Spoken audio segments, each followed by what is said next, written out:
Share बाजार में जिस तेजी को देखने के लिए आंखें तरस गई थीं, आखिरकार वो अब थोड़ी बहुत दिखने लग गई है। और इस हफ्ते निफ्टी में जो तेजी आई उसने पिछले 4 साल का रिकॉर्ड तोड़ दिया।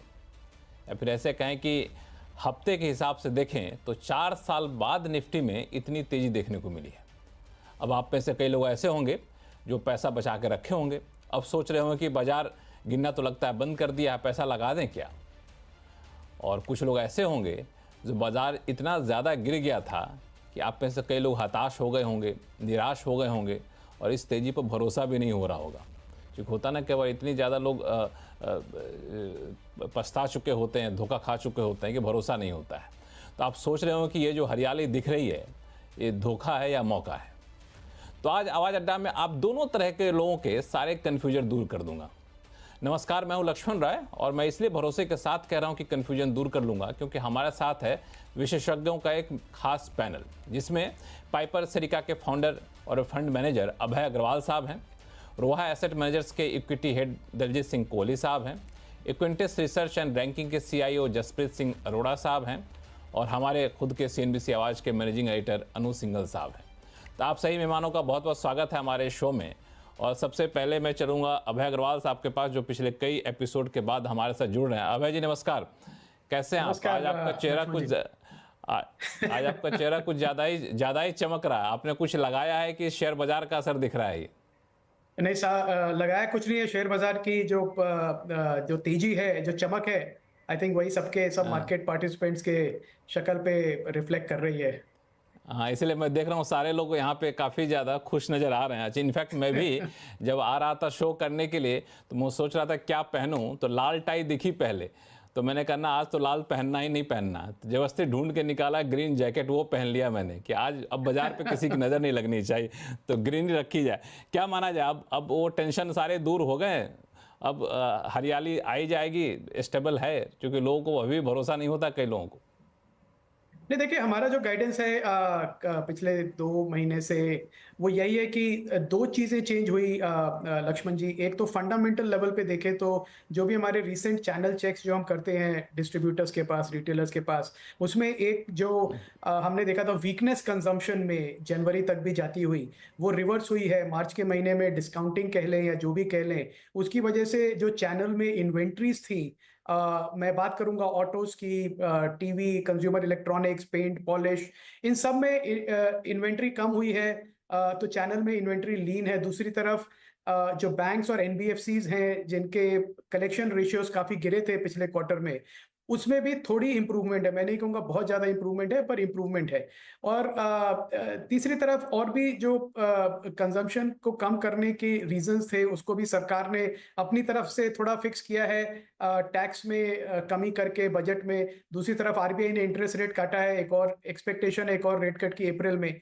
तो ये फंडामेंटल लेवल पे देखें तो एक अर्निंग्स की जो ड्रॉप थी, ग्रोथ में जो कमी आई थी, मुझे लगता है कि इस क्वार्टर की जो अर्निंग्स अगले क्वार्टर में आएंगी वो अच्छी रहेंगी और कमेंट्री भी पॉजिटिव रहेगी। तो एक तो ये फंडामेंटल रीजन है थोड़ा मार्केट में एक बॉटम बनने का। और दूसरी तरफ टेक्निकली भी हम देखें तो जो पैसा FPIs का वन वे जा रहा था ट्रंप की प्रेसिडेंसी के अनाउंस होने के बाद, हमने देखा US डॉलर है 9% उसने स्पाइक किया। अब पिछले 2 हफ्ते में 6% की उसमें गिरावट है। बॉन्ड यील्ड्स जो है वो कम हुई है US में। और अब क्लियरली एक रोटेशन हो रहा है पैसे का, जो वापस गया था US में, US से बाहर इमर्जिंग मार्केट्स में, और इंडिया में भी उसको बिल्कुल फायदा मिलेगा। तो मुझे लगता है एक बॉटम जो था ओवर सेलिंग की वजह से जो बना था, वो बॉटम तो एक बन गया है। अब यहां से रैली जो होगी वो अब अर्निंग्स के बेसिस पे होगी, जिसके लिए हमको मुझे लगता है अप्रैल के पहले 15 दिनों तक का इंतजार करना पड़ेगा कि कॉर्पोरेट अर्निंग्स कैसी आ रही हैं। और जो अर्निंग्स में आउट परफॉर्म करेंगे कंपनीज नेक्स्ट क्वार्टर में, मुझे लगता है कि बीट एंड डाउन वैल्यूएशन पे डेफिनेटली मार्केट उनको रिवॉर्ड करेगा। बिल्कुल, अगले अर्निंग जो है वो एक बड़ा सिग्नल होगा, उस पर मैं आगे शो में चर्चा भी करूंगा। लेकिन यही सवाल लेके मैं अपने मैनेजिंग एडिटर अनुज सिंघल साहब के पास जाना चाहूँगा। अनुज जी, क्या लगता है, चूँकि लोगों को जैसा मैंने कहा कि भरोसा बहुत जल्दी हो नहीं रहा है, चूँकि इतनी मार खा चुके हैं ना, तो ये जो अचानक से रैली दिख रही है आपको कितना सस्टेनेबल दिख रही है? क्या आखिर बदल क्या गया है पिछले एक हफ्ते में? देखिए लक्ष्मण जी, अचानक कुछ नहीं होता लाइफ में। सब चीज़ों में एक भूमिका बनती है एक नींव डाली जाती है और उसके बाद चीज़ें होती हैं।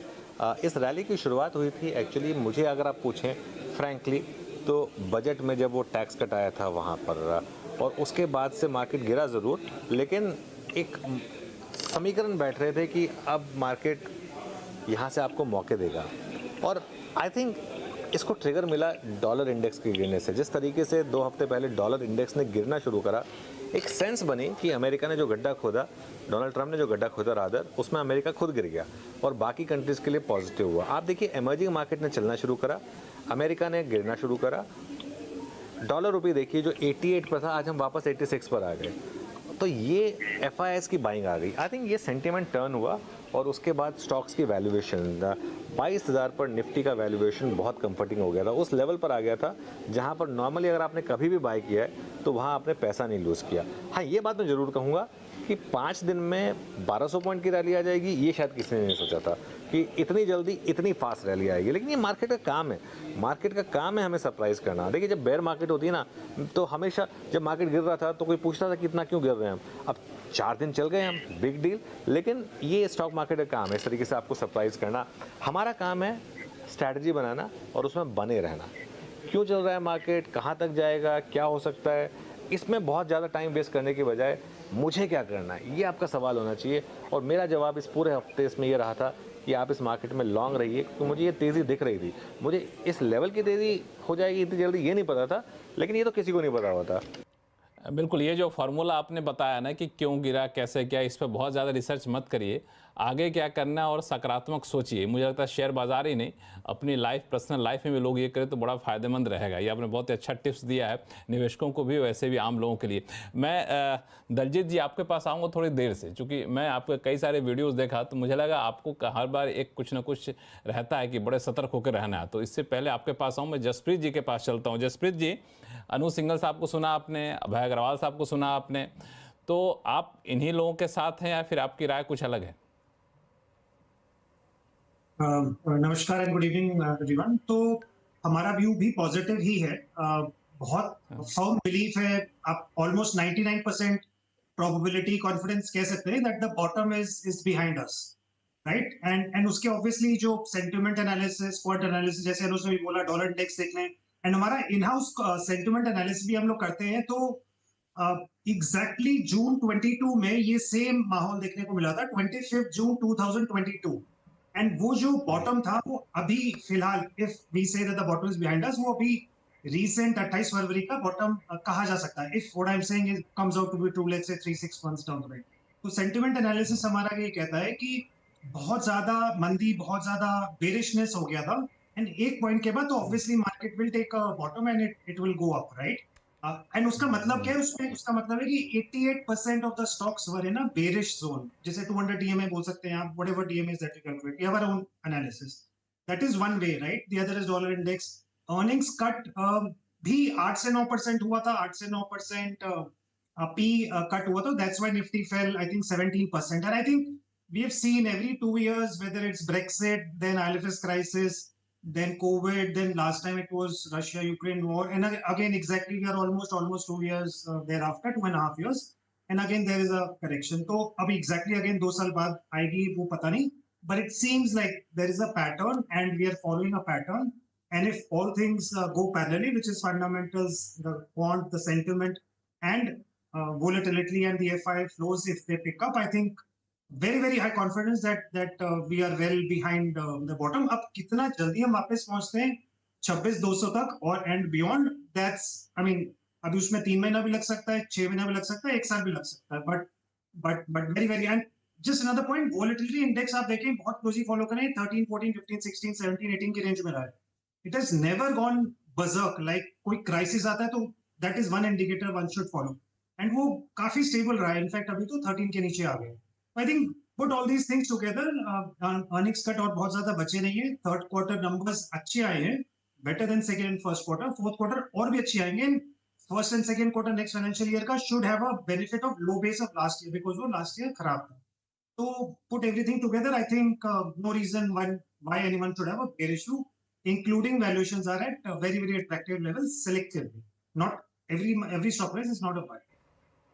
बिल्कुल, ये आपकी राय है यहाँ पे, लेकिन दलजीत जी, दरअसल जब हम लोग इस शो को प्लान कर रहे थे तो हम लोग आपस में चर्चा करते हैं, तो हमारे प्रोड्यूसर साहब ने कहा कि ये जो तेज़ी आप देख रहे हैं, ऐसी तेज़ी जनवरी में भी आई थी, शायद ऐसा ही कुछ महीना बताया उन्होंने। और तब भी लोग कह रहे थे कि अब हो गया गिरावट, अब जितना होना था हो गया। फिर दोबारा गिरने लगा तो फिर लगा पता नहीं कहाँ जाके बॉटम रुकेगा। अब फिर से वो तेज़ी आ गई है, तो इसको कैसे माने कि जी बिल्कुल हरियाली हरियाली है ये?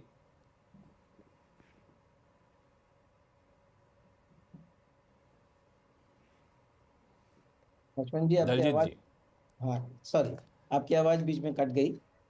मैं आगे नहीं सुन पाया। आपने कहा कि हाँ कैसे माने हरियाली ही है। हाँ हाँ बिल्कुल, जी, बस तो यहीं तक देखिए, बोला था मैंने। Okay, great. So Lakshman ji, देखिए, एक तो पहले एक ब्रॉड सेंस में हम बात करें तो हमने पिछले दो बारी, दोनों महीने में, जनवरी फरवरी में कुछ नोट्स भी लिखे और सबको एक ही बात बोली कि भाई ये जो ब्रॉड व्यू लेना ना कि पूरी मार्केट एक साथ खराब हो गई और पूरी मार्केट एक साथ सब अच्छा हो गया, ये दोनों तरफ से मिसनॉमर है। हाँ, हमारे बहुत सीनियर फंड मैनेजर्स ने भी बात किया। पूरी मार्केट 40 टाइम मल्टीपल पे मिड कैप चल रहे हैं, स्मॉल कैप 50 टाइम पे चल रहे हैं। हमारा पोर्टफोलियो तभी 20 टाइम पे था। तो हमने दिखाया कि देखो भाई किधर 40 टाइम पे चल रहे हैं। पोर्टफोलियो में अगर आप बनाना चाहते हो तो 20 वाले भी मिलते हैं, 50 वाले भी मिलते हैं, 100 वाले।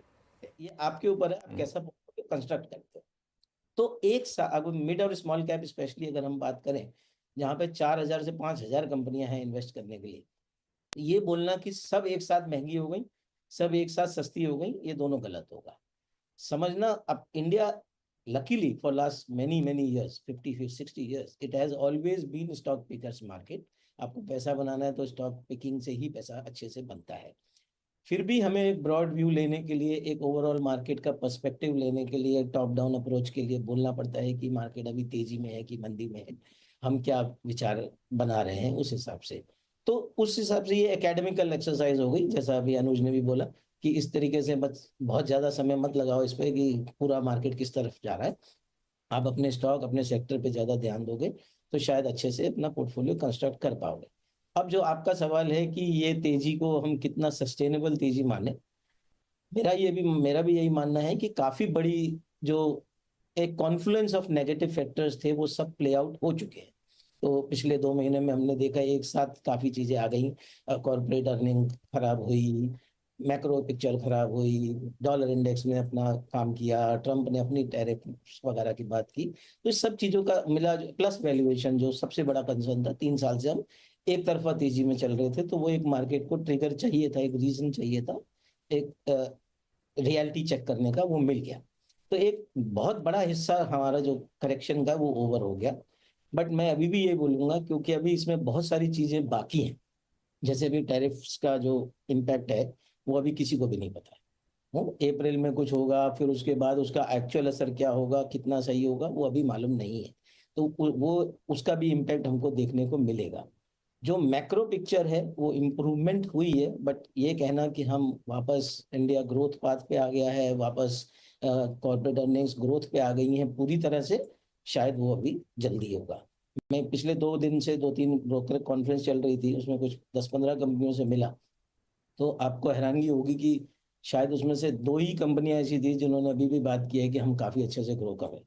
10 12 कंपनियां ऐसी थी जो अभी भी ये बोल रहे हैं कि ये क्वार्टर में तो इम्प्रूवमेंट ऑब्वियसली होता है कि आपने काफी खराब देख लिया सितंबर में, फिर दिसंबर में थोड़ा बेटर हुआ, मार्च में थोड़ा बेटर हुआ, बट जो ग्रोथ वाली बात है, इन्वेंट्री के जो इश्यूज हैं वो अभी भी बने हुए हैं। तो मुझे लगता है कि शायद मार्च के क्वार्टर के बाद भी कुछ डाउनग्रेड मार्केट में आएंगे। FY 20 और जो भी अभी तक डाउनग्रेड आए थे वो 26 और 27 के डाउनग्रेड नहीं थे, 25 तक के ही डाउनग्रेड थे। तो अब जो है ये स्पिल ओवर होंगे आगे के लिए।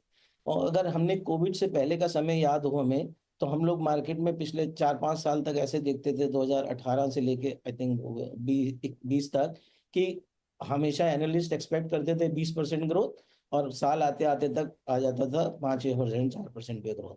तो वैसी स्थिति तो नहीं है अभी। तो हमें अभी वो वेट करना है, वो देखना पड़ेगा। इसके लिए अप्रोच ये है, स्टॉक स्पेसिफिक अप्रोच है। मार्केट में बने रहना, आप टाइम नहीं कर सकते। आप ये सोचोगे कि सब कुछ अच्छा हो जाएगा तब मैं मार्केट में घुसूंगा, तब मैं अपना पोर्टफोलियो बनाऊंगा, तो वो तो कोई भी नहीं कर पाएगा। आपको मार्केट में रहना है, आपको जो स्टॉक्स, जो सेक्टर्स, आपकी कंपनी क्या कर रही है, वो अगर ग्रो कर रही है तो कोलैटरल डैमेज होगा, बट वो कोलैटरल डैमेज बाद में सॉल्व आउट हो जाएगा जैसे ही नंबर्स आए। तो we are slaves of numbers, हम तो नंबर्स पे ही ध्यान दें।